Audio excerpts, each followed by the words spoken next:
The year was 1873. The air in Palmyra, New York, hung heavy with the damp chill of an approaching autumn. It was a place where the Erie Canal was the lifeblood, and the vast, unyielding fields of corn and wheat were the boundary between civilization and the unknown wild. For the Harrowell family, their farm sat just on that edge. A modest, two-story house, painted a faded white, its porch worn smooth by the souls of 3 generations. Elias Harrowell, a man whose face was already lined with the relentless demands of the land at 35, stood at the kitchen window. The late afternoon sun was bleeding away, casting long, unsettling shadows across the back 40 acres. He wasn't looking at the sunset. He was listening, and he was worried. "Elias, stop pacing.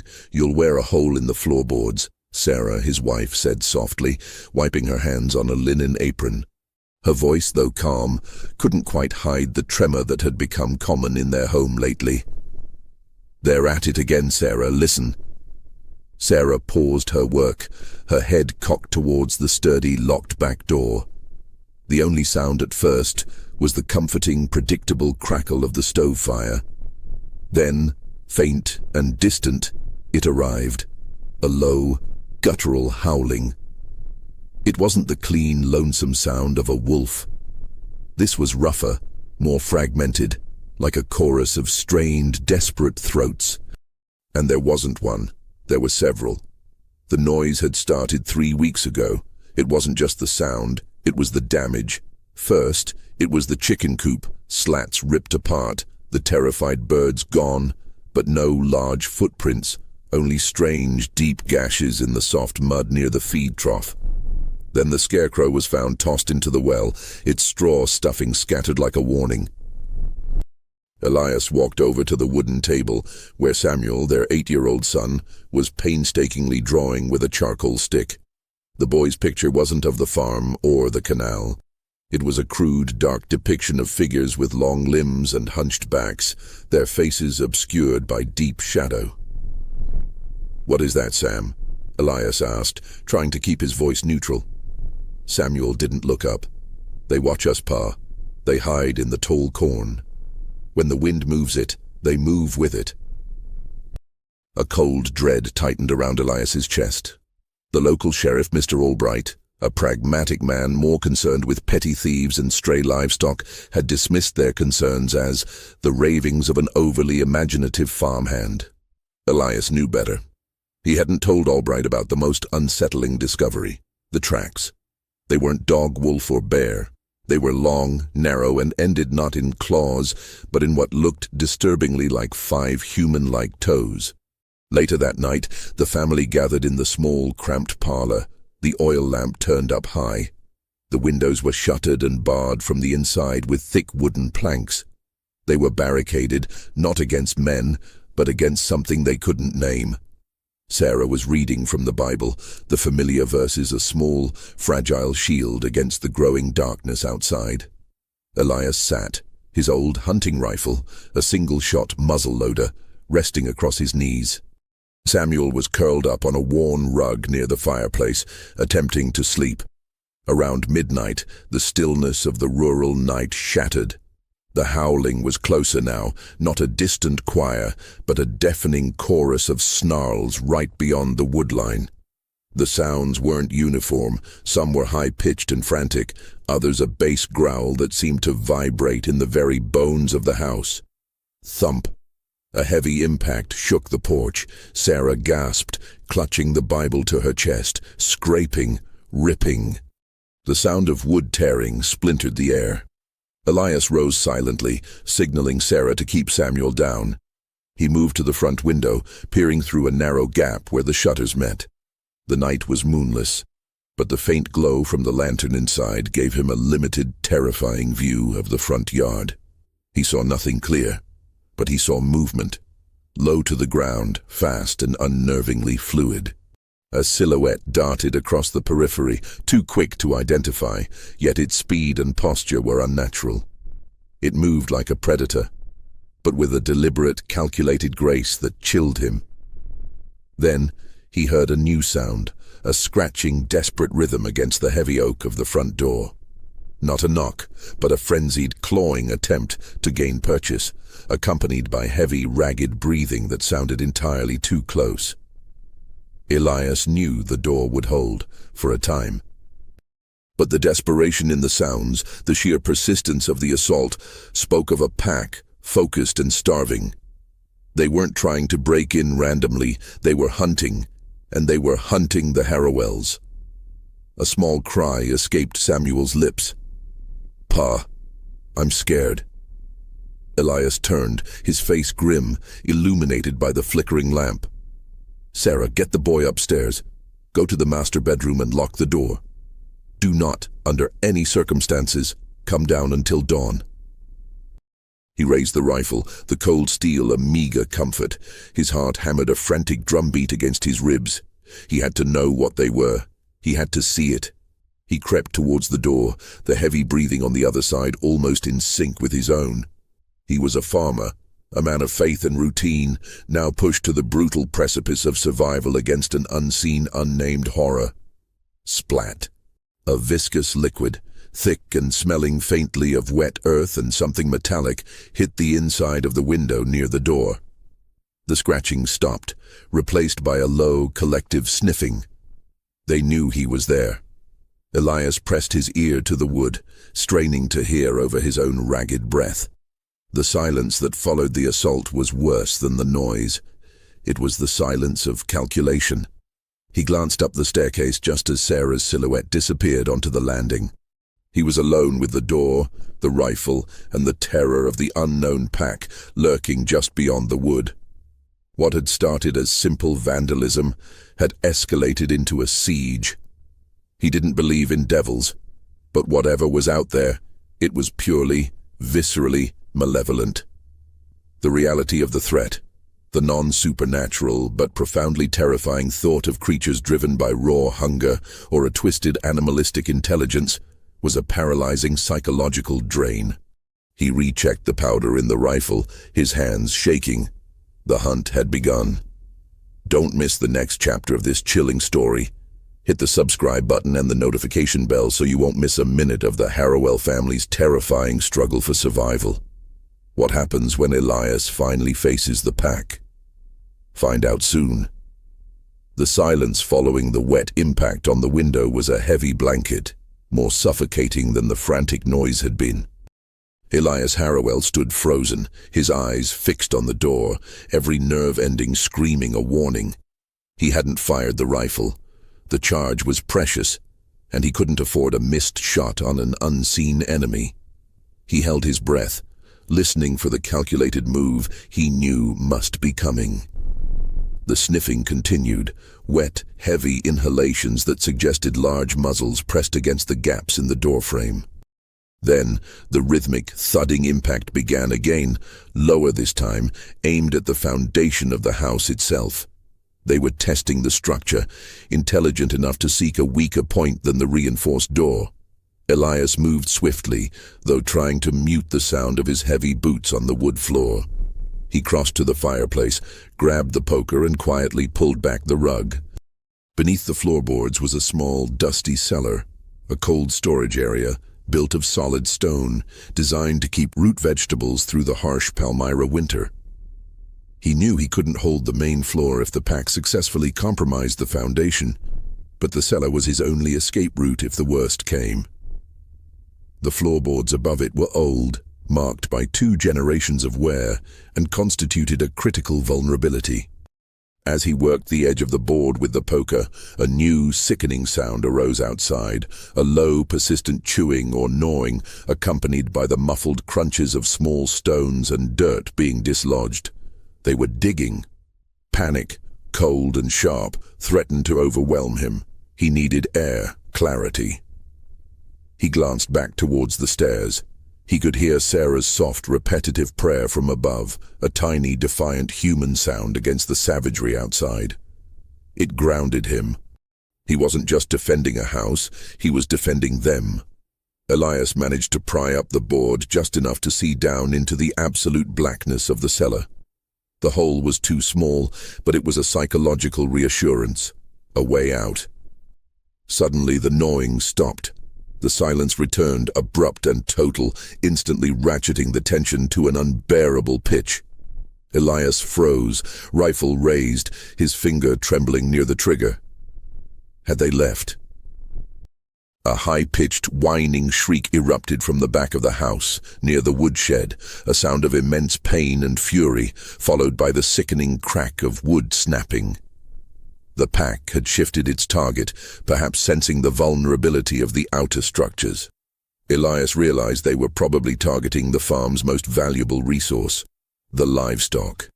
He bolted for the rear door, pausing only to check the rifle's firing pan.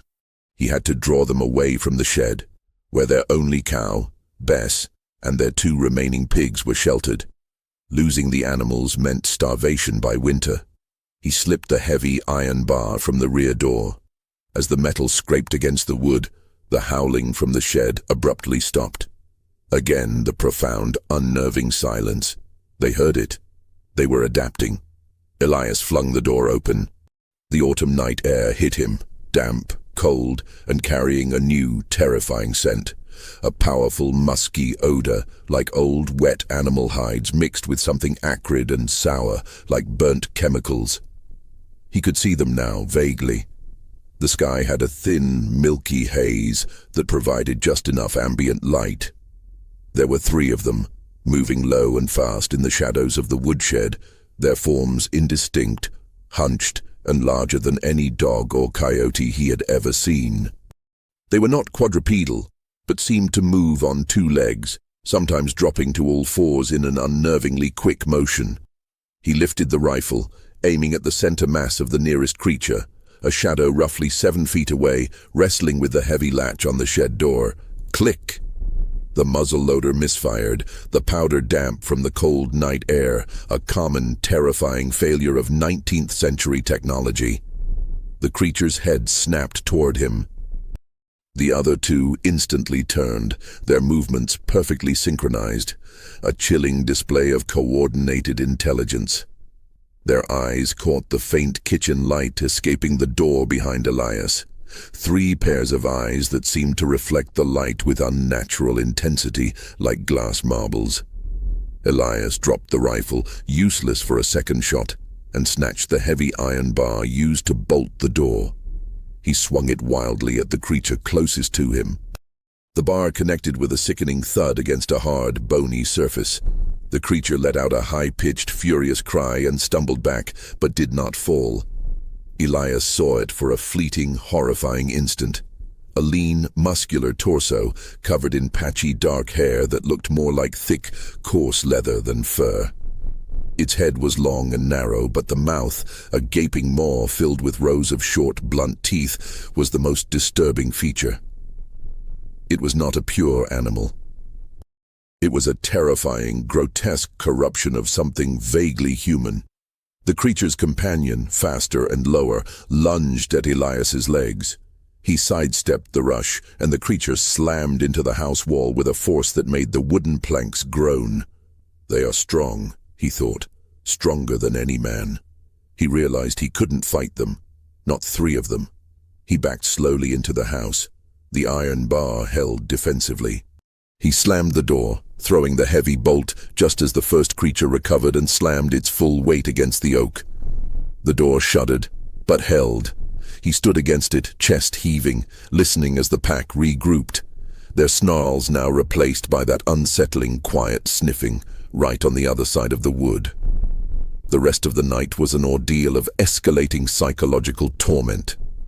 The pack didn't leave. They moved from window to window, scratching, tapping, and occasionally throwing themselves against the barriers.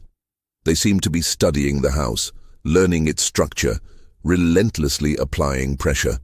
When the pale, grey light of dawn finally filtered through the cracks, the noise stopped instantly. Elias waited 30 minutes after the sun officially rose, a tense, agonizing wait. Finally, he dared to open the door. The backyard was a scene of calculated devastation. The woodpile was scattered. Several planks of the shed were gouged deeply, and the area near the house's foundation showed clear signs of digging, a trench several inches deep. Elias walked slowly, his exhaustion a physical weight. He reached the edge of the cornfield. The mud was soft here, perfect for retaining the evidence that would fuel his creeping dread. He knelt, his hand hovering over the prints. They were exactly as he had first found them, long, narrow, five-toed. But now, at the edge of the woodline, where the creatures must have stood watching the house, he found something new. Embedded deep in the churned earth was a single, long, dark hair. Not animal fur, but something thicker, darker, and surprisingly stiff. It was the color of old, dried blood. He carefully picked it up, wrapping it in a piece of his linen handkerchief. He looked back at the house, a solitary beacon in the quiet, treacherous farmland. They hadn't succeeded, but they had learned. And they would be back. The creatures were not just hungry, they were systematic. The terror was escalating from random attacks to a logical, determined hunt. He needed help, and he knew the local authorities wouldn't believe him. He had to go to the only person in Palmyra who had ever shown an interest in the strange and the obscure. Mr. Abernathy, the reclusive, eccentric collector of oddities down by the canal. Elias arrived in the village of Palmyra shortly after mid-morning, the rising sun doing little to dispel the gloom in his heart. The Harrowell farm was a solid 2-mile trek from the village center, and the walk, usually a time of quiet contemplation, was now filled with the fear of being exposed in the open. He kept the handkerchief with the dark hair clutched tightly in his pocket, a terrifying, tangible piece of evidence. Palmyra was bustling, farmers unloading produce near the canal docks, merchants opening their shops, the scent of fresh bread mingling with the harsh aroma of coal smoke. To these people, Elias was just another tired farmer. They could not see the siege behind his eyes, or the creature's scratch marks etched into his soul. He headed not to the general store or the church, but to a narrow, neglected side street that ran parallel to the canal. Here, nestled between a dusty tannery and a vacant warehouse, stood the home and shop of Tobias Abernathy. Abernathy's shop was known simply as the Repository. It was less a store and more a cluttered shrine to the peculiar. The front window was smeared with soot, displaying a taxidermied owl with one glass eye missing and a stack of antique medical journals. A small hand-painted sign read, Tobias Abernathy, Antiquarian and Consultant of the Obscure. Elias knocked sharply on the heavy, dark wood door. A moment later, it was opened by Abernathy himself, a frail, bookish man in his late 50s, wearing thick spectacles and a perpetually stained velvet waistcoat. "Mr. Harrowell," Abernathy greeted, his voice a dry, reedy whisper. "You look as if you've seen the very demons they warn against in the Sunday service. Come in, man, come in." The interior of the repository was an overwhelming sensory experience. The air was thick with the smell of old paper, preservative chemicals, and dust. Shelves lined the walls from floor to ceiling, crammed with forgotten artifacts. Native American arrowheads, petrified wood, faded photographs of bizarre surgical procedures, and specimens suspended in cloudy jars. It was a museum of human curiosity and non-supernatural dread. "I'm not here to browse, Mr. Abernathy. I need your expertise," Elias said, his voice husky with strain. He pulled out the handkerchief and carefully unwrapped the dark hair, laying it on a glass counter next to a skull, possibly a sheep's.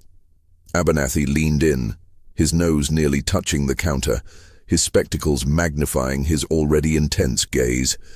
He picked up the hair with a set of jeweler's tweezers. He held it up to the light filtering through the grimy window. "Uncommon. Very uncommon," he murmured, turning it over and over. "Stiff, coarse, almost like a bristle. Not human, not precisely. Too rigid. Not canine either. No medulla structure of a common wolf or fox." Elias then poured out the whole terrifying account. The howling, the precise nature of the damage, the systematic testing of the house, the 5-toed tracks, and the brief, horrifying glimpse of the hunched, corrupted figures in the dark. Abernathy listened intently, his fingers absently tracing the outline of the sheep skull. He asked pointed questions, not about fear, but about behavior. Did they use tools? Did they communicate? Were the teeth sharp or blunt? Blunt, like they were tearing, not piercing, Elias confirmed, remembering the sound of the creature wrestling with the shed latch. And they were coordinated. They moved like hunters, Mr. Abernathy, but they were not men. And they were not animals. Abernathy nodded slowly, his eyes losing focus as he searched the deep recesses of his memory, his personal archive of strange, forgotten knowledge. The tracks, the dexterity, the methodical destruction, he finally spoke, his voice dropping lower. It sounds almost anthropoidal, but not truly man. There were stories, Elias. Whispers in the older communities up in the Finger Lakes region. Stories of creatures driven off the land as settlement pressed west. Creatures that lived in the deepest parts of the forests and adapted to the changing landscape. He moved to a tall, locked wooden cabinet and fumbled with a small brass key.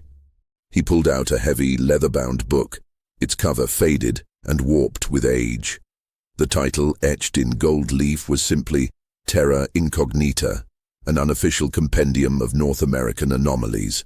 Abernathy flipped through the brittle pages until he reached a section marked The Burned-Over District and the Feral Strain.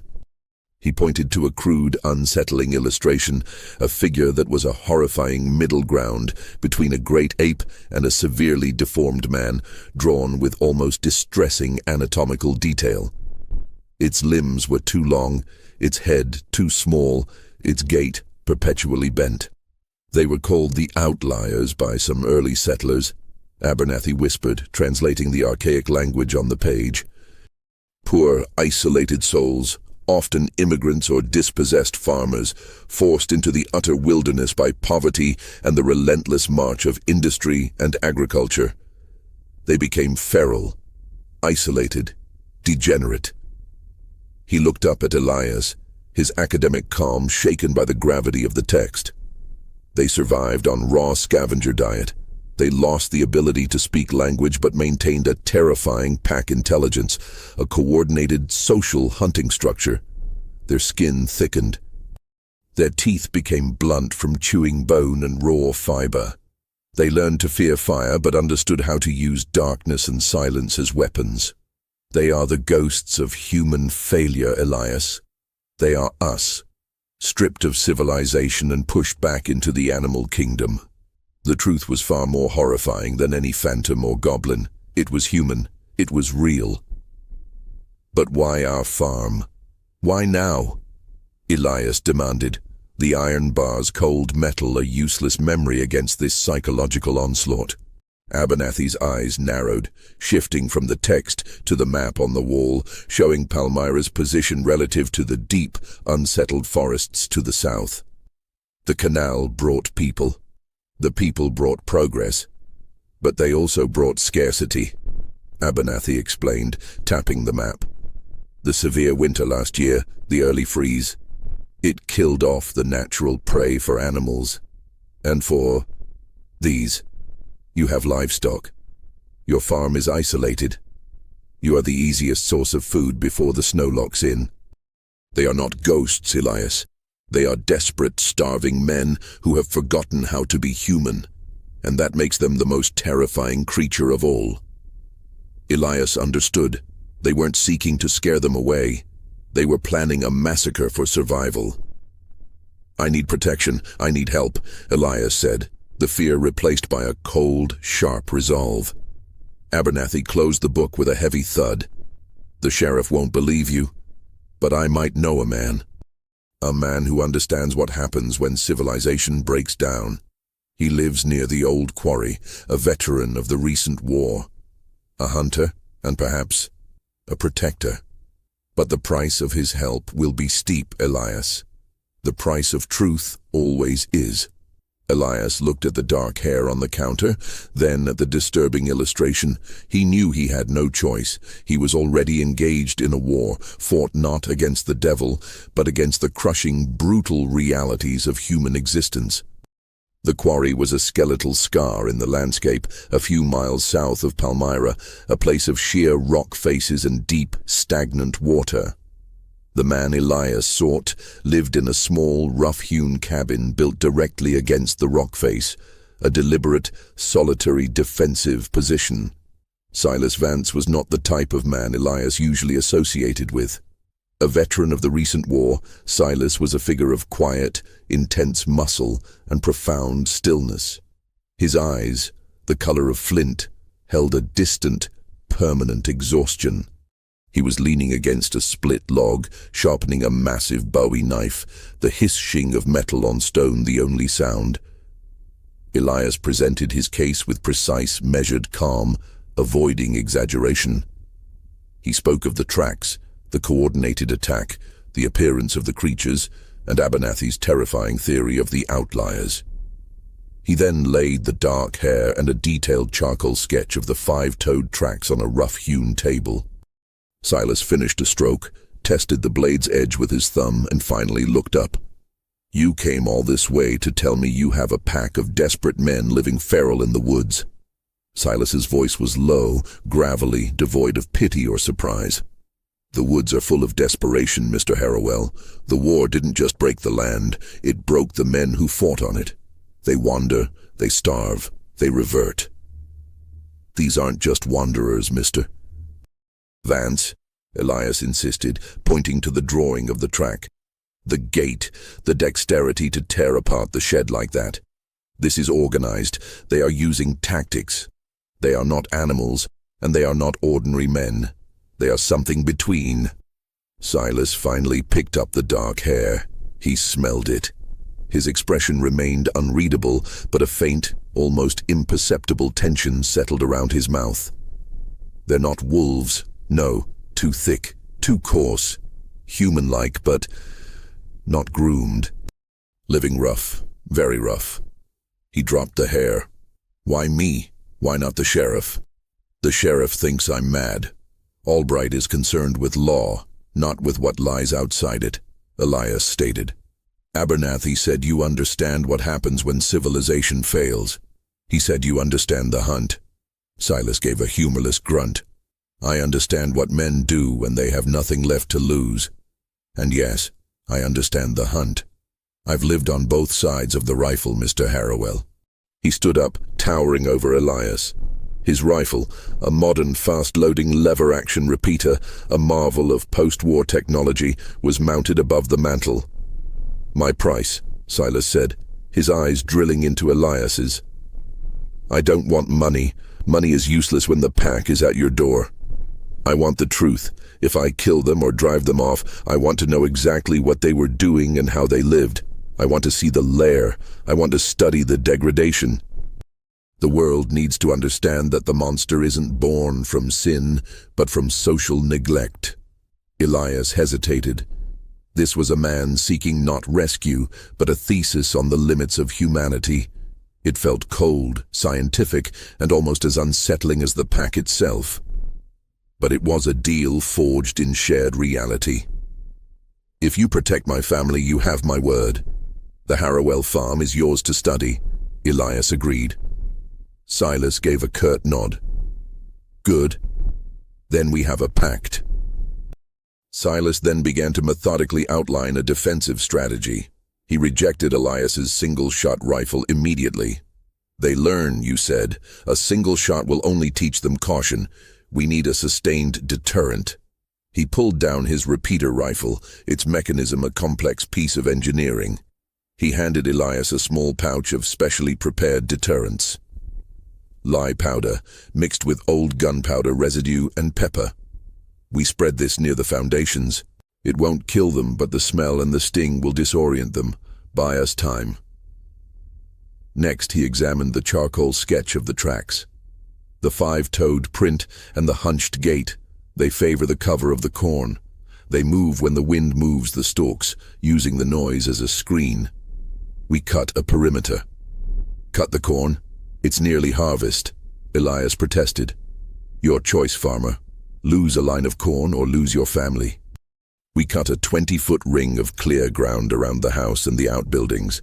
No cover, no stealth. We forced them into the open moonlight. The psychological shift was immediate. Elias was no longer a victim. He was a participant in a calculated defense. Silas's presence, his quiet competence, replaced the paralyzing fear with focused action. Silas insisted they ride back immediately. As they passed the edge of the quarry, Silas paused, pointing to a dark, narrow fissure in the rock face. That is the kind of place they'll use as a den, isolated, well-drained, and out of sight of every passing traveler. They won't be far. They are hungry, and they know the house is weak. They rode in tense silence back to the farm. Silas surveyed the damage, his eyes noting the depth of the digging and the height of the scratches on the shed. He didn't waste time on pity for Sarah or Samuel. He spoke only in terms of strategy. We start the cutting now. Tonight the air will be cold and clear. The moon will be nearly full. We will force them to choose starvation or the exposure of the clear ground. As Elias started reluctantly towards his cornfield with a scythe, Silas called out, holding up the dark hair. One more thing, Harrowell.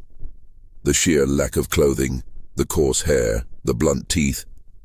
It means they've been out there for a long time. Decades, maybe longer. They are not merely starving. They have lost the memory of what it means to be fed by civilization. They are a failed experiment in resilience, and failed experiments must be contained. The pact was sealed, not in friendship, but in the brutal necessity of a shared threat. Elias walked into the towering cornfield, the scythe feeling like a revolutionary weapon. The clearing had to be ready by nightfall. The second night of the siege was approaching, and this time the Harrowells would be ready for a standoff. The sun dipped below the horizon, painting the western sky in hues of violent orange and bruised purple. The Harrowell farm, usually a picture of peaceful agrarian labor, was now a small fortified island surrounded by a sea of whispering cornstalks. Elias and Silas had worked without rest. Sweat and anxiety had driven them. The 20-foot perimeter was complete, a wide, bare circle of churned earth and stubble stretching around the house and outbuildings. It was a crude defensive line, but Silas was satisfied. No cover for a low, quick approach, Silas muttered, wiping grime from his hands. If they come across open ground. We see them. They know they're seen. Sarah had spent the day preparing for the battle, not by loading a gun, but by securing the psychological defenses of the home. She had boiled water, prepared simple bandages, and most importantly, maintained a strained composure for Samuel. She watched Silas, her fear of the creatures slowly being replaced by a cautious respect for the sheer competence of the hunter. "Will the clearing work, Mr. Vance?" she asked quietly, handing him a bowl of stew, the first food he'd accepted. Silas ate quickly, his eyes never leaving the field. "It will delay them. It will force them to break their pattern. These things rely on stealth and shadows. We've denied them both." As darkness deepened, Silas began phase 2 of his plan. He strategically placed a few small, elevated lanterns on posts around the perimeter. These were not for illumination, but for contrast. The full moon was rising, casting its sickly, pale light over the landscape. The lanterns created pools of distorted shadows, but crucially, they silhouetted anything that moved across the newly cleared ground. "Look here, Elias," Silas instructed, pointing to the edge of the cleared field. "They will be expecting us to be looking directly into the corn. We focus on the ground, just where the stalks meet the bare earth. We are looking for the shift of light and shadow, not a clear shape." Elias took his post at the parlor window, the heavy wooden bar across his knees, a nervous energy replacing his earlier paralysis. Silas took the upper floor, his repeater resting on the sill, giving him a commanding view of the entire field. Sarah and Samuel were huddled in the secure bedroom, their presence a silent, desperate reason for the men's vigil. The night air grew intensely cold, carrying the faint, pungent scent of the lye powder mix they'd scattered near the foundations. Hour one passed in suffocating silence. The wind had died completely, leaving the tall cornstalks utterly still, their silence an unnatural, unnerving void. "They're waiting," Silas called down softly from above, his voice barely audible. "They know the perimeter is new. They're observing. They're testing our patience." This was the core of the psychological terror, the waiting, the knowledge that the enemy was watching, analyzing, calculating their move with a cold, almost human intelligence. Around hour two, Elias heard the first sign, not a howl, but a whisper of movement from the far edge of the southern field. It was too distant to be a common animal. It was a careful, almost tiptoeing sound, quickly muffled by the dense foliage. Then, at the eastern clearing, a single tall cornstalk, standing defiant against the moonlit clearing, shivered. Not from the wind, but from a deliberate internal pressure. Elias gripped the bar, his knuckles white. Movement. A low black shape detached itself from the shadows of the corn and entered the cleared circle. It moved in a shocking, rapid three-point gait, 2 feet and one hand touching the ground, the body hunched low. Its shadow, elongated by the low-slung lantern, was monstrous and distorted. It was one of the outliers. The creature paused exactly halfway across the cleared ground, its back to Elias, its body perfectly silhouetted against the stalks. It seemed to be testing the air, its movements now slow, almost deliberate, daring them to act. Silas did not fire. "Wait." His voice whispered from above, tight with command. "It's a scout, a decoy. They're looking for a response." The creature dropped fully onto all fours, its long limbs stretching unnaturally. It lowered its head and began to drink from a shallow, muddy rut left by the wagon wheel. It was a gesture of profound, animalistic hunger. Suddenly, 2 more shapes burst from the corn line at a different point in the clearing, the west side. These 2 moved at a frantic, low-slung run, heading straight for the well house. They had used the first creature as a distraction. "Now!" Silas barked. Silas's rifle cracked, a sharp, mechanical sound that tore the silence apart. The bullet struck the leading creature on the west side. It didn't cry out, but it stumbled, a dark patch instantly blooming on its shoulder. It collapsed, thrashing, letting out a horrific, wounded hiss. The scout in the center, instead of fleeing back into the corn, did something Elias never expected. It lunged, not towards the house, but towards the fallen creature, grabbing its limb with surprising strength. The 3 creatures began to pull in 2 different directions, the wounded one trying to escape, the scout trying to drag its comrade back into the cover of the corn, and the 3rd creature joining the frantic, low-slung struggle.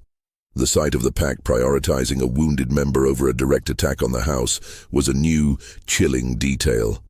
It spoke not of pure animalistic chaos, but of a fierce societal code, a loyalty born of shared deprivation.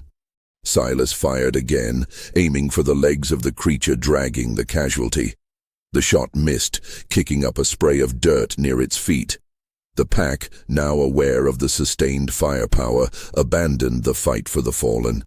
They scrambled back into the towering, silent wall of cornstalks, leaving the severely wounded outlier behind. The single twitching figure lay on the bare earth, its dark eyes still flickering with a wild, desperate light. It was in the open, isolated, and paralyzed by the wound. Elias had seen war, in a newspaper perhaps, but he had never seen an enemy so terrifyingly exposed.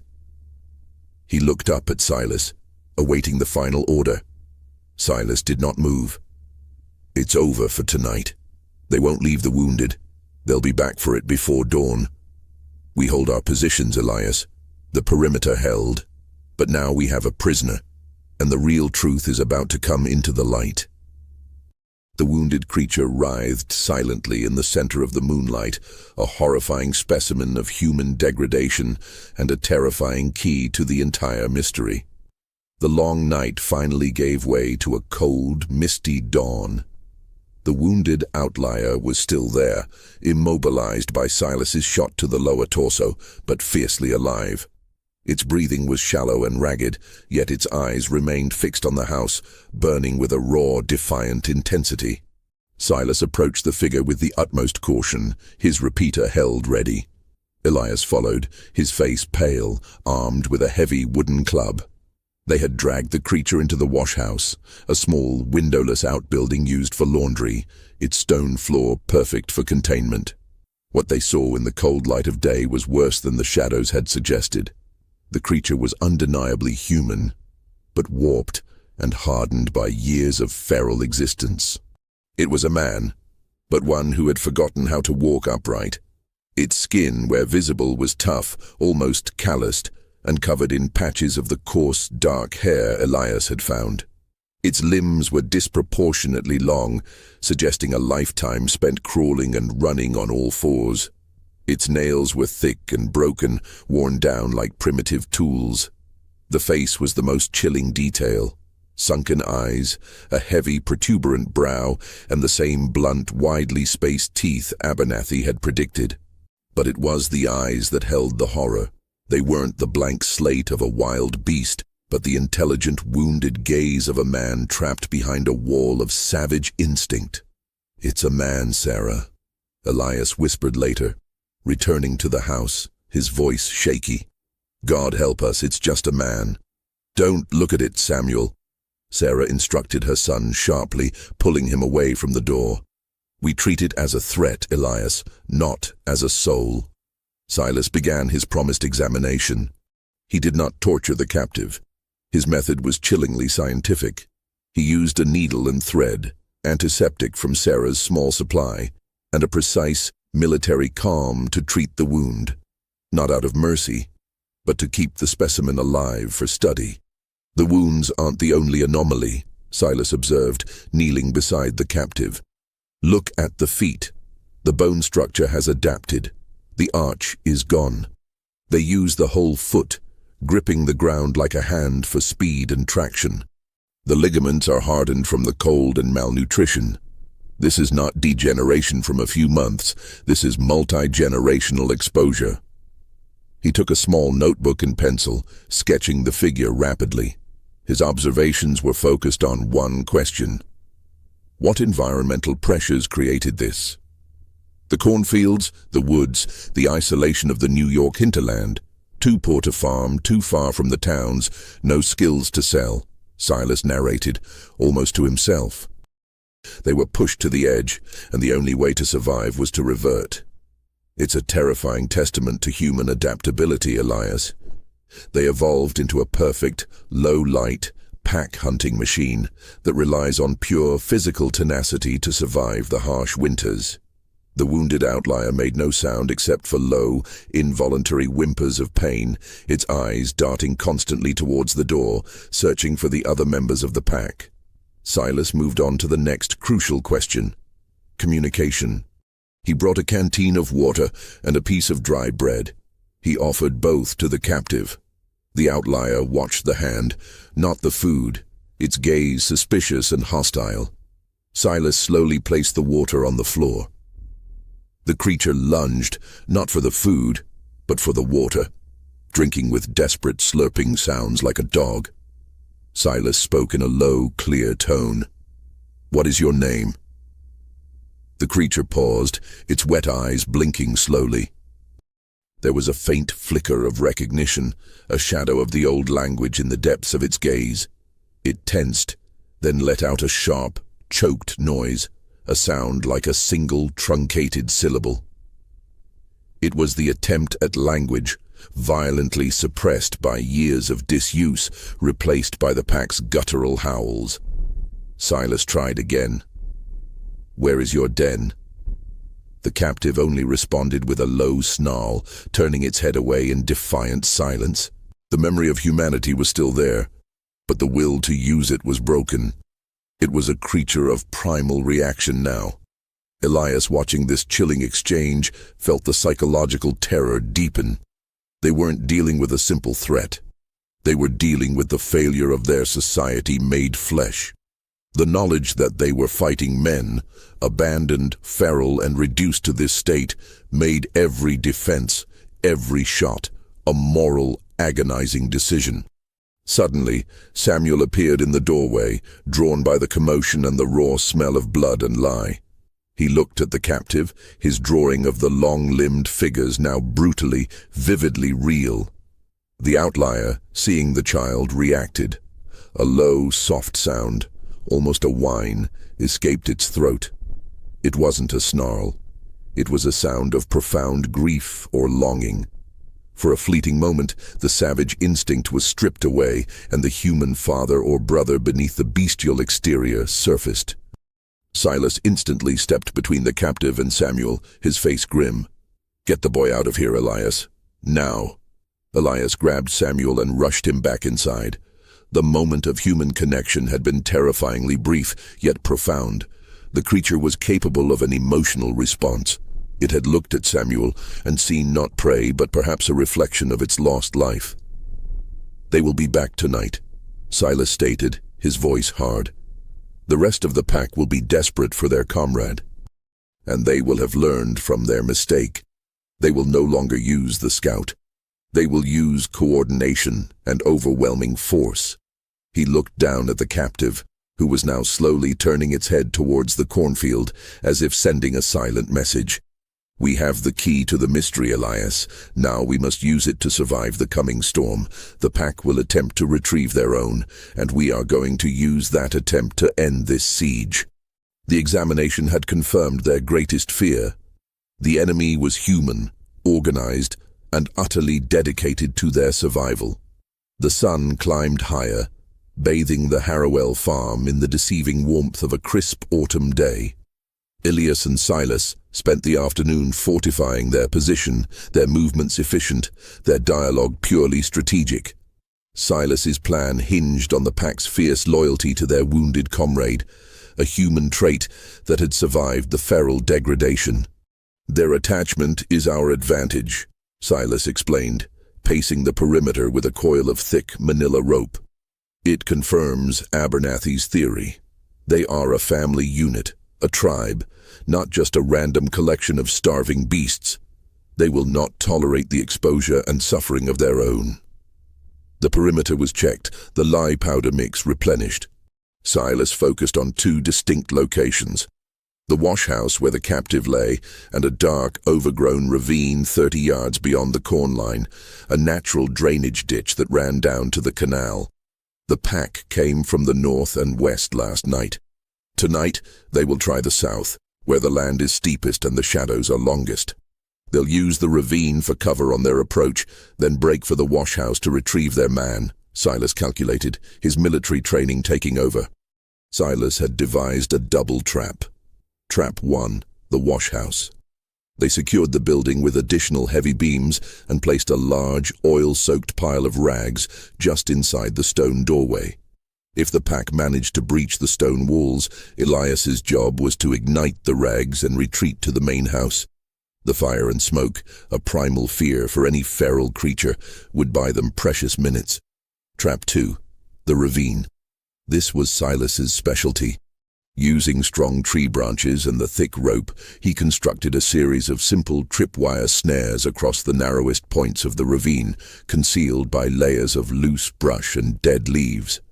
These weren't designed to kill, but to entangle and delay, turning the pack's natural path of concealment into a chaotic bottleneck. "When the sun sets, we cut the lamps," Silas ordered. "We allow the moon to do the work. The clear ground will force them to move fast. The ravine will force them to move slow. They will break their momentum and their formation." The long shadow of the evening stretched across the farm. Sarah prepared a meager meal, forcing Elias and Silas to eat. She spoke little, her eyes constantly flicking towards the woodline, a silent psychological exhaustion weighing on her. Samuel, though frightened, clung to the safety of routine, sitting close to his mother, coloring silently. As the last sliver of sun vanished, Silas retrieved the captive's sketch from his notebook. He studied the grotesque facial structure, the heavy brow. "They have an advantage, Elias. The eyes," Silas said, pointing to the drawing. "They appear sunken, but the brow structure is an evolutionary defense against bright sunlight. Their eyes are far more efficient in low light than ours. They see us in the dark, better than we see them." This realization was a heavy blow to Elias's courage. They were not only fighting desperate men, but men whose bodies had adapted to the darkness, men who were natural extensions of the night. At 9:00 p.m., Silas extinguished the perimeter lanterns.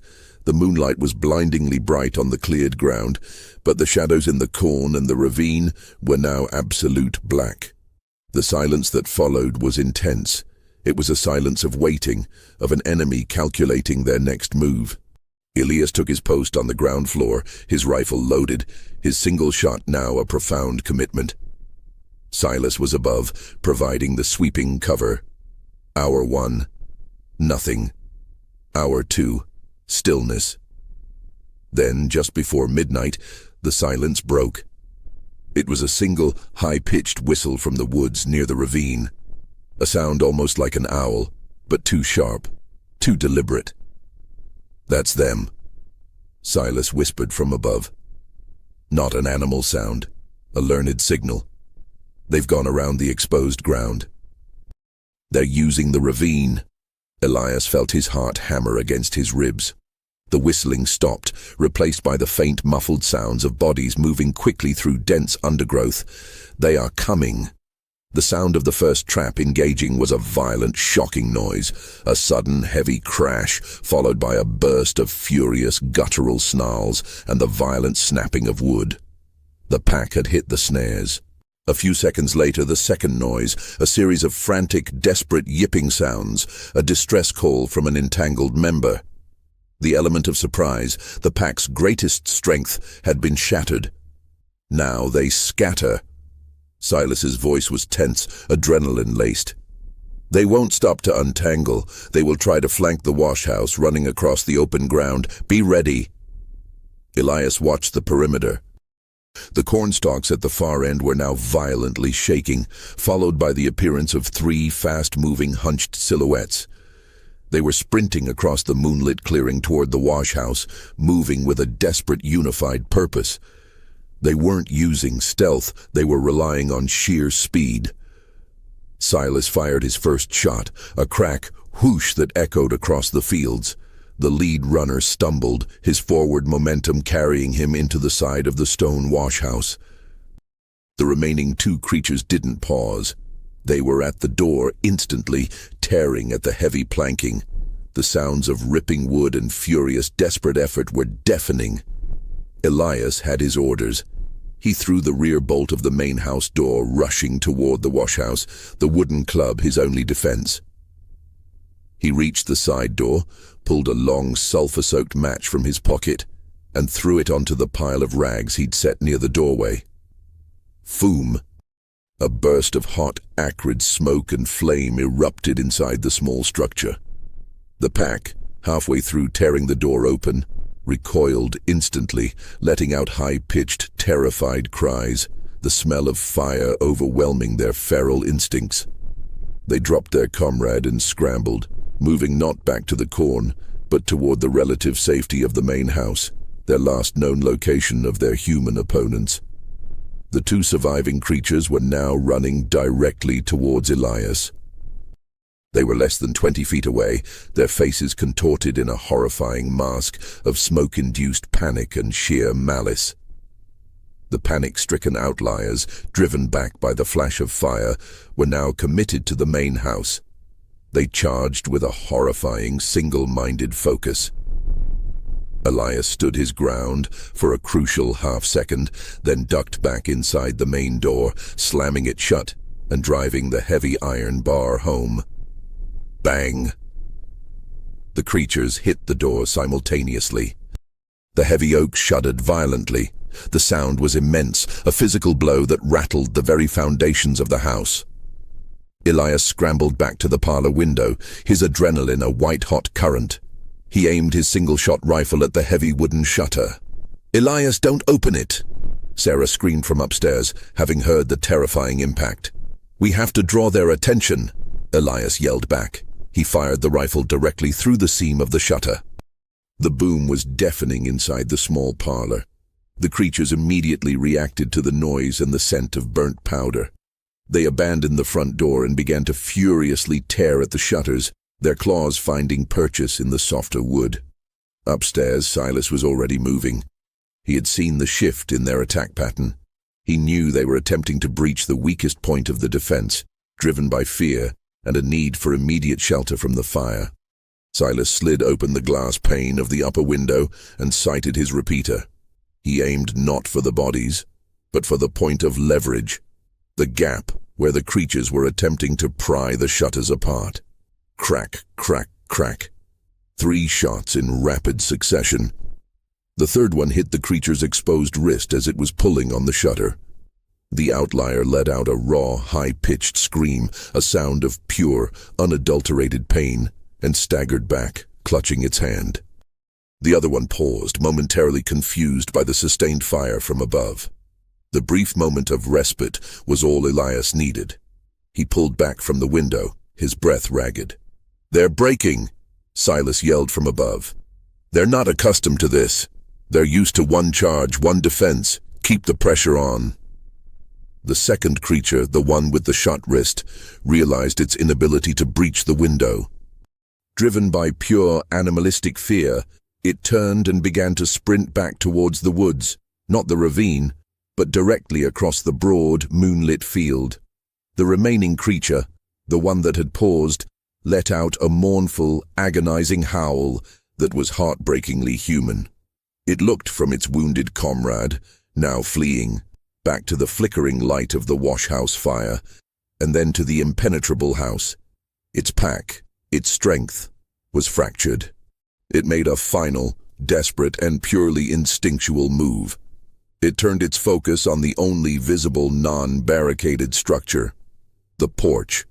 The porch, a wooden extension, was the weakest part of the entire house. The creature scrambled onto the wooden decking and began to tear at the support pillars with astonishing force. The wood creaked and groaned under the assault. Elias saw the danger immediately. If the porch collapsed, the entire front of the house would be compromised. He raced to the side door that led to the porch, throwing the bolt and flinging the door open. The creature hunched over the pillar, looked up sharply, its eyes catching the interior light.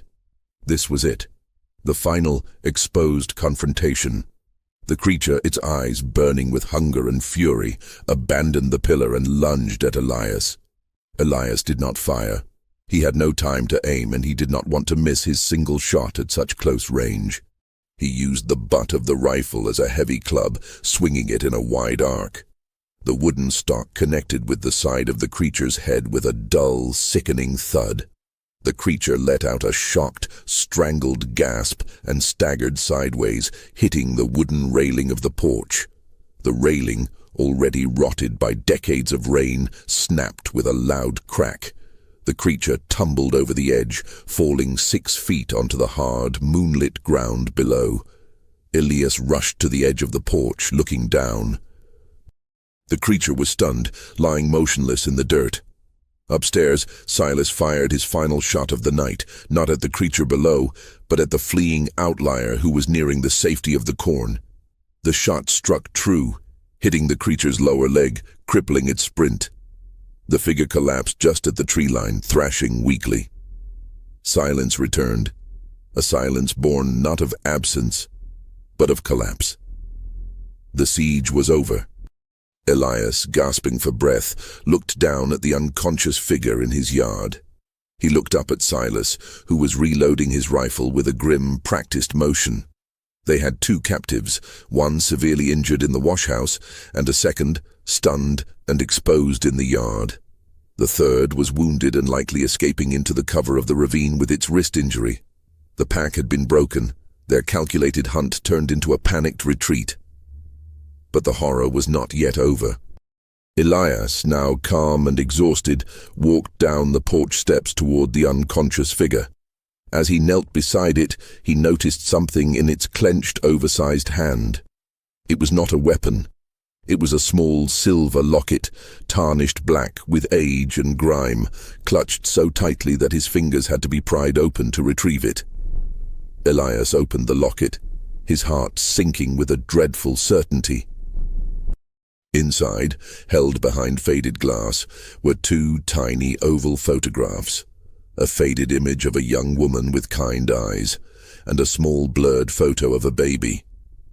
This creature, this feral, terrifying shadow of a man, was someone's husband, someone's father. The profound psychological terror of the outliers shifted one final time. They were not just failed experiments of society. They were grieving men, driven to unimaginable savagery not by innate malice, but by the relentless, crushing poverty and isolation of the New York wilderness. The war had been won, but the cost, the truth of who they had been fighting, was a devastating moral blow. The morning after the confrontation was marked by the haunting presence of the two remaining captives. The first, wounded, remained secured in the washhouse. The second, stunned by the rifle butt, was now secured in the empty pigsty, his eyes darting frantically, his hostility muted by fear. Elias sat at the kitchen table, the silver locket resting on the worn oak. The photographs inside, the young woman and the baby, were a painful, jarring connection to the world of civility the outliers had lost. Sarah watched him, her hand resting on Samuel's shoulder. "What is it, Elias? What does it mean?" Elias pushed the locket toward her. "It means they didn't choose this life. They were forced into it. That man, he was a husband, a father. He clung to this locket through years of starvation and savagery." Silas Vance entered the kitchen, his expression grim. He poured himself a cup of coffee. "It means the story is deeper than just poor feral squatters. It means there's a history. They are running from something more than just hunger." He picked up the locket, his flint-colored eyes studying the woman's face. "People who carry lockets don't abandon their life unless their life is taken from them. I need to take this to Abernathy. We need to trace this woman. If we find out who they were, we might find out why they became what they are." Elias, despite his exhaustion, agreed. This was the only way to ensure the pack never returned. They had to solve the mystery of their origin. Silas took his leave, promising to return by nightfall. The tension remained, but the nature of the fear had changed. It was no longer a fear of brute force, but a profound, uneasy moral burden. Elias spent the day fortifying the damaged porch and rebuilding the shed, forcing himself back into the routine of a farmer. He couldn't afford to see the captives as men. He had to see them as a threat to his family's survival. That afternoon, he went to the pigsty to check on the stunned outlier. The man was curled up in the corner, his knees drawn up, looking less like a beast and more like a terrified, abandoned child. Elias crouched down, keeping a safe distance. "We won't hurt you," Elias said softly, trying to use the gentlest voice he could manage. "We just want to know, why did you come here? Why my farm?" The man didn't look up. He only curled tighter. Elias tried the one word that he knew must still carry meaning. He held up the locket. "Wife." The man flinched violently. He lifted his head, his dark eyes focusing on the locket, and then on Elias. His face twisted, not in rage, but in a horrific, silent agony.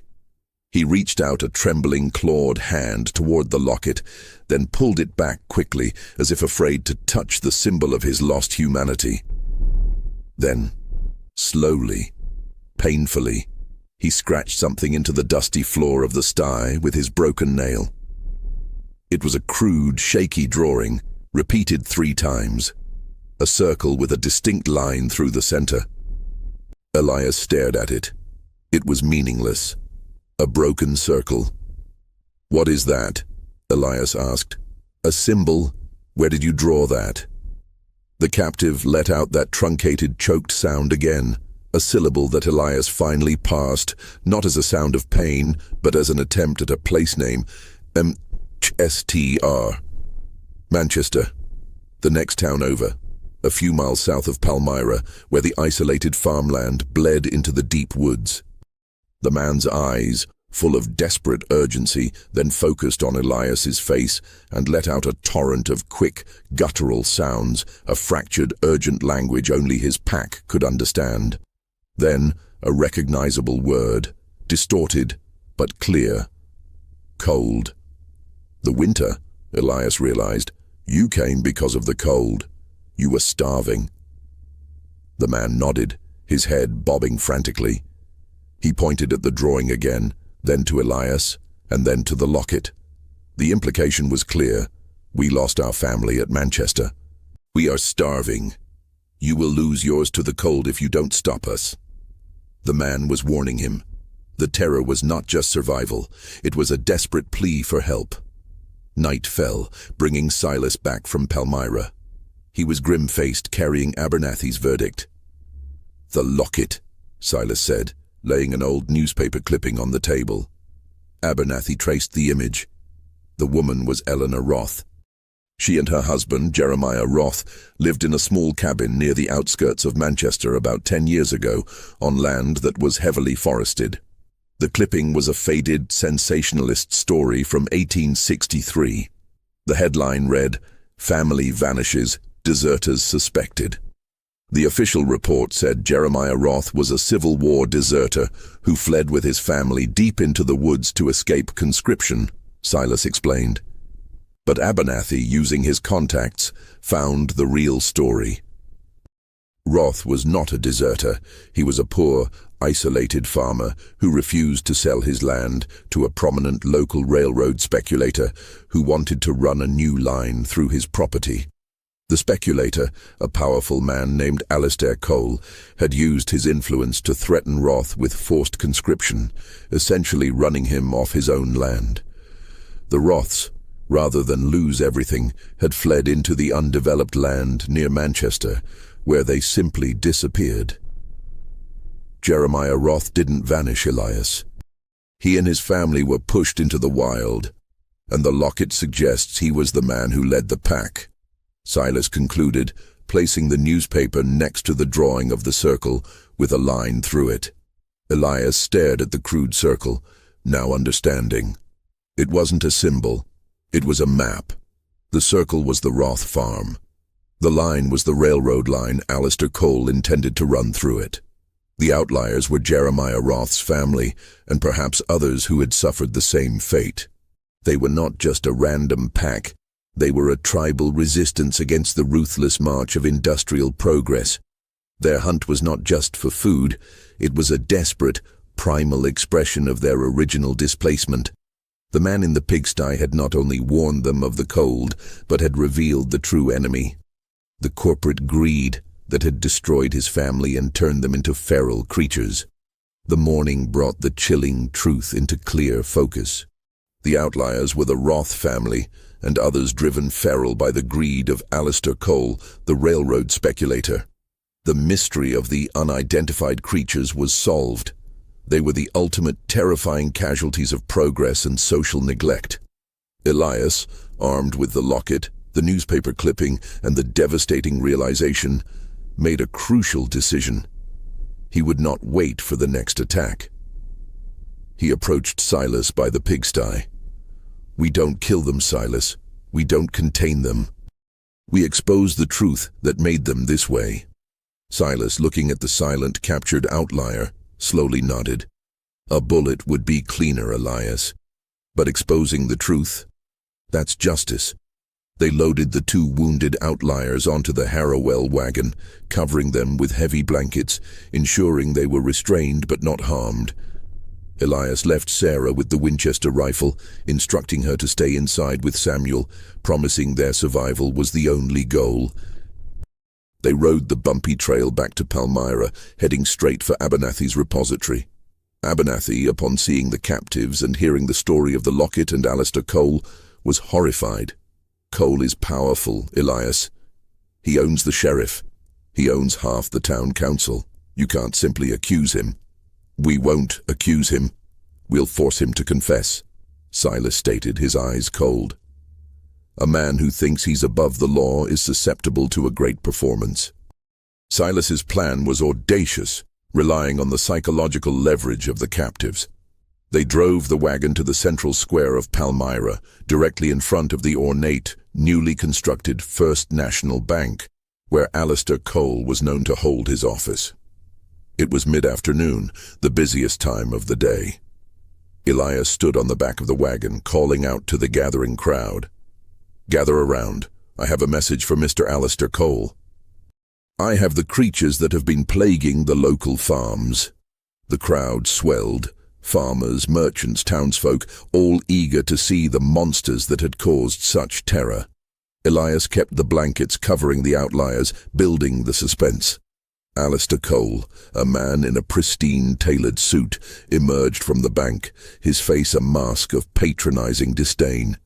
"Harrowell, what is the meaning of this spectacle? You are disrupting commerce." Elias held up the silver locket. "Mr. Cole, do you recognize this?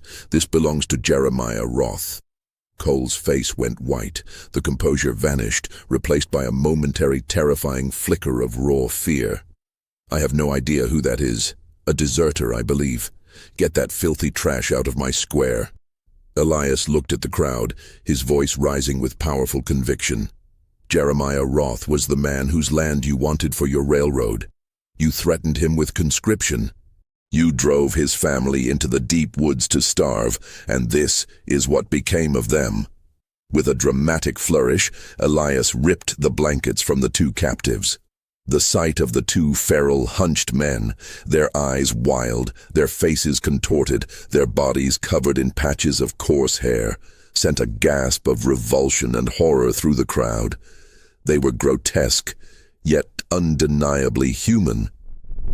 "These are not monsters from hell," Silas shouted, stepping forward, his rifle a silent promise of violence if Cole moved.